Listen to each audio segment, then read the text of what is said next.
Mr. President,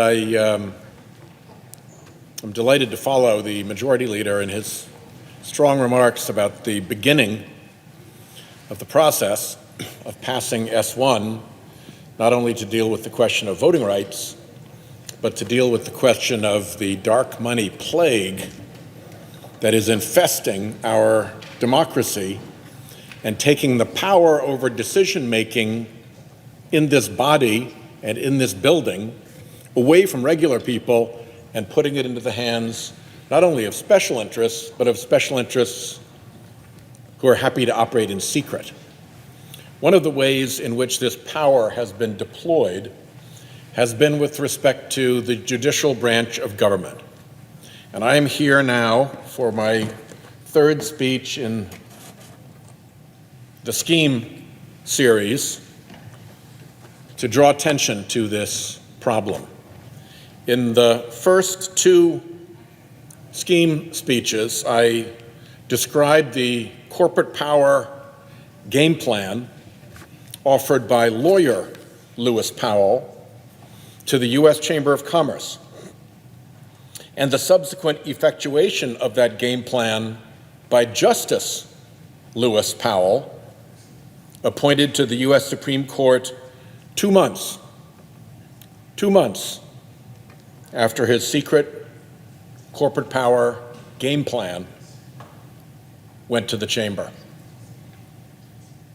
The execution of the Powell plan was one of three converging threads that led to the scheme to capture the court. The Powell plan, thread one, was a political response recommended for America's traditional corporate elite, which had been traumatized by the social upheaval of the 1960s. The second thread, thread two, was a separate strain of American ire that had been simmering on our society's fringe for many decades. The extremists on this simmering fringe were traumatized by things long accepted as mainstream by most Americans. The fringe resentments shifted with the varying tides of news and events, but regularly boiled over against several targets. One was the role of Jewish people in finance, the press, Hollywood, and after FDR, in government. Another was the improving economic and social condition of minorities. Another was the arrival of immigrants, particularly non-European immigrants, but backlash to immigration from Ireland and Italy had been profound, as my home state experienced back under the Know-Nothings.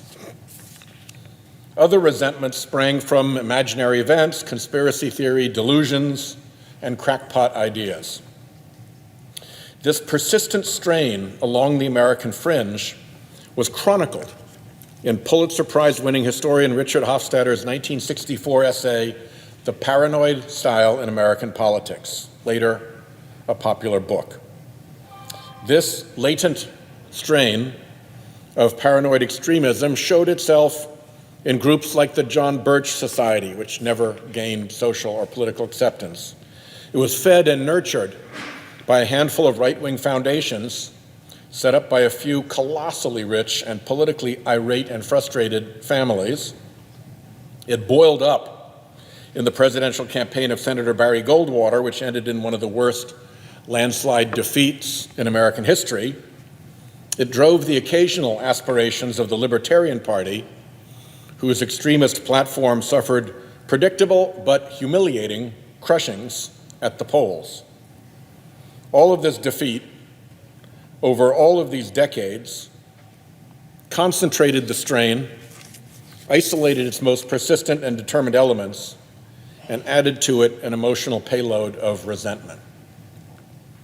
One target of this fringe was the existence of government regulation. The Libertarian Party in 1980 ran on a platform of ending Social Security, ending Medicare, closing the post office, undoing the American highway program, stopping public education and eliminating all our public regulatory agencies, even the Federal Aviation Administration that keeps planes from bumping into each other. This platform barely attracted 1% of the vote, an unsurprising but humiliating crushing. That humiliating crushing was suffered by David Koch, Libertarian Party candidate for vice president and the party's major funder. The Koch family is spectacularly, unimaginably rich. Privately held Koch Industries pours hundreds of millions of dollars into their pockets every year. The family annual income exceeds most families' dreams of lifetime wealth. The Kochs have social ambition, putting their names on educational TV programs, art centers, and university buildings. They are not the sort of people who take humiliation well. They are also not stupid, and the family has long and sometimes dark international experience, including odious efforts in previous decades to build factories for evil regimes. Made confident by the arrogance of wealth, driven by extremist ideology, spurred by the resentment of humiliating political rejection, experienced in the devious ways of the international world, steeped in the corporate skills of long-term planning and patient execution, and with unlimited resources to indulge themselves, the Koch brothers, Charles and David, were uniquely positioned to take this long-standing, latent, extremist fringe and amplify it and direct it by plan, in secret, and over decades if need be. If front groups needed to be set up, so be it. Subsidiaries were a familiar concept. If identities needed to be laundered off money they gave, so be it. Telling lawyers to find or design a way to do that was familiar. If fringe groups needed to be coordinated to work collectively with each other, so be it. Organizing with others through trade associations and lobbying groups was familiar activity. And if money needed to be spent, well, so be it. Money was no object. And getting people to do things for you for money is a familiar practice of the very rich. The nurture and guidance of the Kochs breathed new strength and life and deregulatory purpose into the nativist far-right fringe. Meanwhile, in the regulatory arena, waited the third of the three threads. Major corporate interests, from the railroads first to banks, chemical companies, and polluting industries, had assembled over time a quietly powerful presence to help them in administrative agencies, to assure that regulation was friendly to business, and even more than that, under the right circumstances, with the right people and pressures, could be turned to advantage of the regulated industry. In administrative hearings and rulemakings, regulated industries regularly outgunned public interest groups. Law firms dedicated to this lucrative corporate regulatory practice sprouted.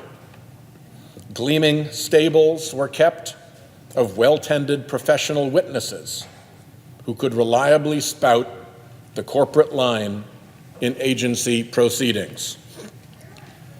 Companies played the long game in these regulatory agencies, accreting minor victories, step by step, inch by inch, that together summed up to major gains. Many of these gains were deeply buried in the weeds of arcane policy and technical detail, inscrutable to the general media, and so invisible to the general public. Revolving doors spun between regulatory commissions and industry, so that agency decision makers often reflected the values, priorities, and interests of the regulated industry, not the general public. At the extreme, the regulatory agency became servant to the industry master, a phenomenon well known and well documented as regulatory capture. I wrote a separate book on this, Captured, so I won't dwell on it at great length here. It's enough to note that regulatory capture is so common that it has been a robust field of academic research and writing now for decades, both in economics and in administrative law. So these three socioeconomic strands converged. America's regular corporate elite took up the Powell Memo strategy of emboldened political engagement, seeking to reclaim their power and restrain the unwelcome changes roiling American society. The extremists of great wealth brought to the right-wing fringe and its motley array of extremist groups an unprecedented strategic discipline, unlimited resources, and the tactics of hard-edged corporate organization. The regulatory capture apparatus was there for the hiring, eager to pursue the new prospects offered by big industries and eccentric billionaires. Out of this slumgullion of immense wealth, extreme political ambition, and expertise at regulatory capture, how long would it take for people to start thinking about capturing not just regulatory agencies, but courts? Indeed, the United States Supreme Court. As it turned out, not long. The court had made itself a target of the right wing. Brown versus Board of Education provoked massive resistance across the South, out to defend segregated public schools. Roe versus Wade provoked, as it still provokes, the religious right. So did Engel v. Vitale, restricting prayer in schools. Griswold v. Connecticut offended those upset by the 60s sexual revolution. Miranda v. Arizona, Mapp v. Ohio, and Gideon v. Wainwright offended the tough on crime crowd. To the far right, the Supreme Court offered a bounty of things to hate. Even without the Powell Memo's corporate plan of, and I quote, exploiting judicial action, quote, with an activist-minded Supreme Court, the court would likely have been an irresistible target. But with that plan and that recommendation, it began to come together. And so the scheme was launched, fed by three political tributaries. One, the corporate plan in Lewis Powell's memo to the chamber.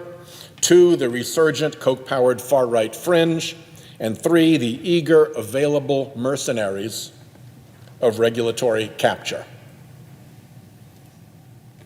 Mr. President, the effort to capture the court has likely been the most effectual deployment of right-wing and corporate resources into our common American political life. And America is now a very different place as a result of it. Much of it, like the proverbial frog in the proverbial pot, we've even gotten used to. And we accept it now as normal when it isn't. To be continued. I yield the floor.